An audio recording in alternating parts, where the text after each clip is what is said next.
Bueno, el señor Gabriel Morini lo dijo, y yo le dije, vamos a grabar este momento. Lo dijo nuevamente, felicitaciones, supongo que habrá recibido felicitaciones en la semana también. Sí, bueno, con mucha humildad, pero sí, respecto a solamente considerar... Te agrandamos la puerta para que puedas llegar al estudio.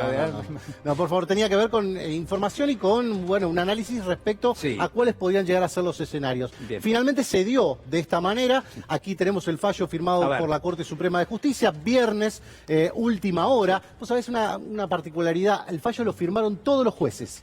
Tienen habilitado los jueces de la Corte la firma electrónica, ¿sí? Como varios tribunales, pero quisieron que todos tuviesen la firma estampada como la vieja usanza, como si pesara más la firma por papel. ¿Por qué? Y porque creían que estaban fallando o creían que estaban firmando un fallo de características de estudio, ¿sí? Y me parece que así lo fue en muchos aspectos. Así que el fallo viajó en auto.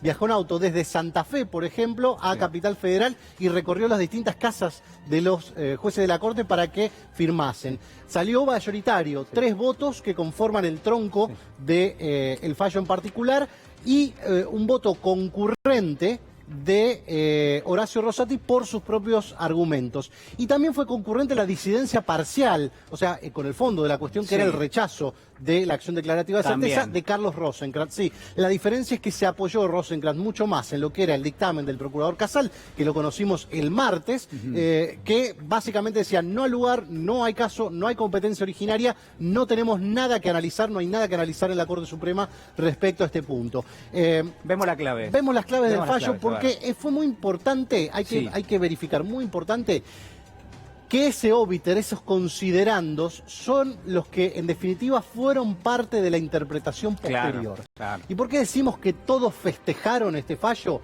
Bueno, porque todos tenían con qué hacerlo en algún punto, tomando distintos aspectos.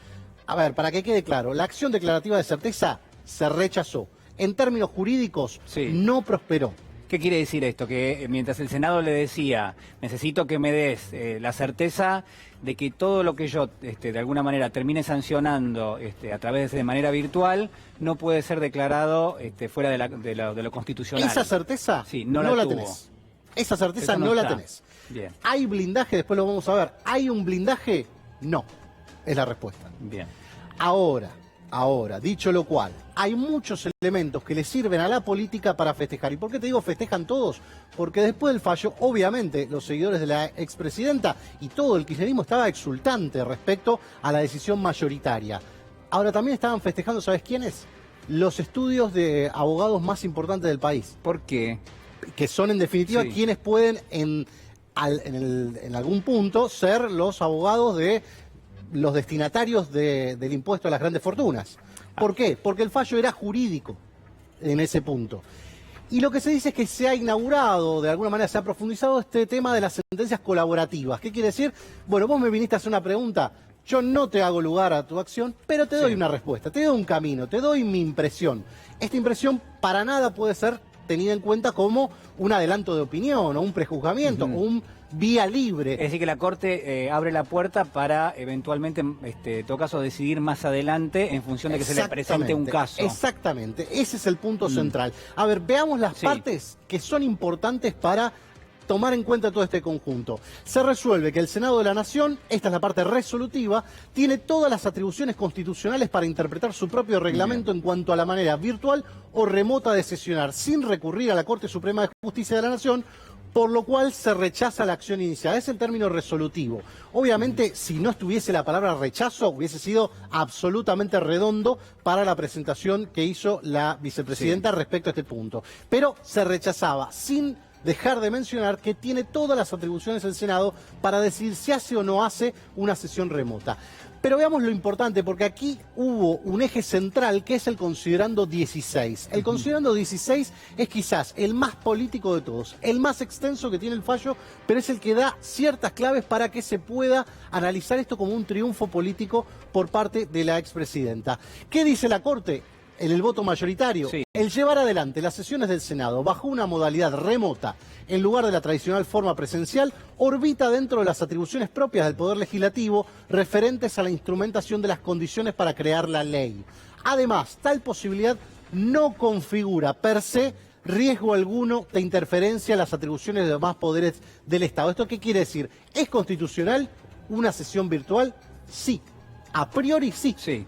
Hasta que no ocurra algo como interferir en las atribuciones de los demás poderes, sí.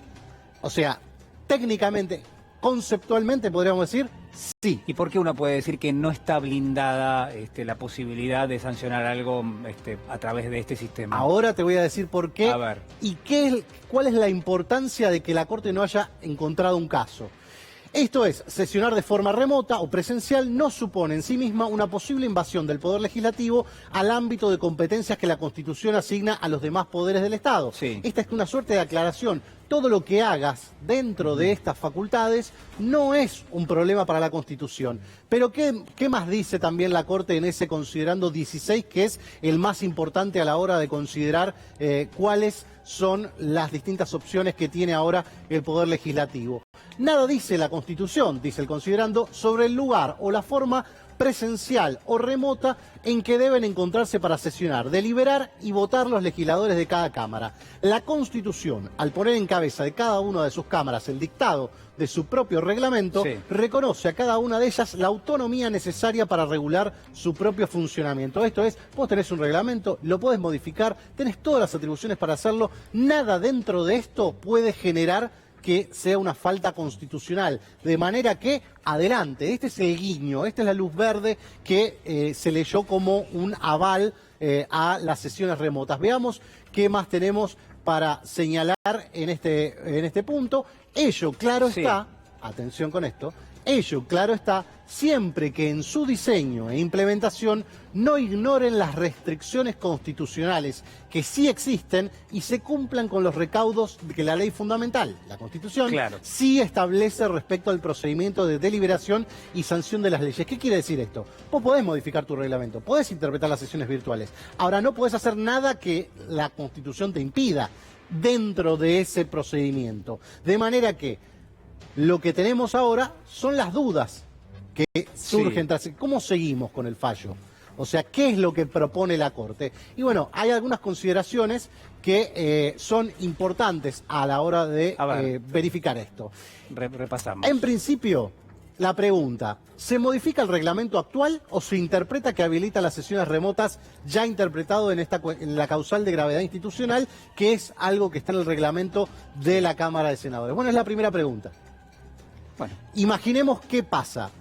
Se modifica el reglamento, tiene que requerir la presencia de los miembros, o de alguno de sus miembros, o del formato que se dé. O se interpreta que el reglamento lo habilita ya a las sesiones remotas, lo habilita, que no y hay que vamos hacer a las sesiones remotas. Claro. Bueno, estos son dos ejemplos. Con que haya alguna cuestión vinculada a que alguien esté en desacuerdo con esta forma, ya empezamos a tener la controversia o caso. Y es algo sobre la Corte remarca en algunos puntos sobre lo que no interviene, precisamente porque no hay ni controversia ni caso. ¿El trámite de la ley está blindado? En principio no.